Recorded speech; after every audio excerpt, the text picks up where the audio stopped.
രാജസ്ഥാൻ ഒട്ടക സവാരി നീ എന്താ ഈ വേഷത്തില്? എന്റെ അളിയോ നിങ്ങൾ എങ്ങനെ ഇവിടെ എത്തിയടാ? നീ എങ്ങനെ ഇവിടെ എത്തി? എടാ ഒന്നും പറയണ്ട, ആ ചാന്ദിനിയുടെ കെട്ടിയവരുണ്ടല്ലോ, ആ തവളയുടെ കൂട്ടിരിക്കുന്ന ഒട്ടകക്കാരൻ, അവൻ എന്നെ ഹിന്ദിക്കാരെ കൊണ്ട് തലിച്ചിട്ട് ഒട്ടകത്തിന്റെ പുറത്ത് കയറ്റി മരുഭൂമിയിലേക്ക് അയച്ചടാ. ഞാൻ ഈ മരുഭൂമിയൊക്കെ ദിക്കറിയാതെ കഷ്ടപ്പെട്ട് അപ്പൊ ഈ ശശിയും വേലായുധനുവാ എന്നെ രക്ഷിച്ചത്. ഇവര് മലയാളികളാണോ? മലയാളികളൊന്നുമല്ല, ഹിന്ദിക്കാരാ.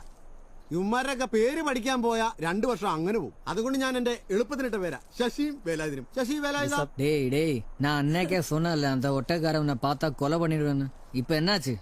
ഇപ്പോ ഞാനിവിടെ റിയൽ ഒട്ടകത്തിന്റെ ബിസിനസ് ഒക്കെ ആയിട്ട് ഇവിടെയൊക്കെ അങ്ങ് കൂടിയേക്കുക. റിയൽ ഒട്ടകമാ? ആ, നാട്ടിലൊക്കെ റിയൽ എസ്റ്റേറ്റ് പോലെ ഇവിടെ റിയൽ ഒട്ടകത്തിന്റെ ബിസിനസ്.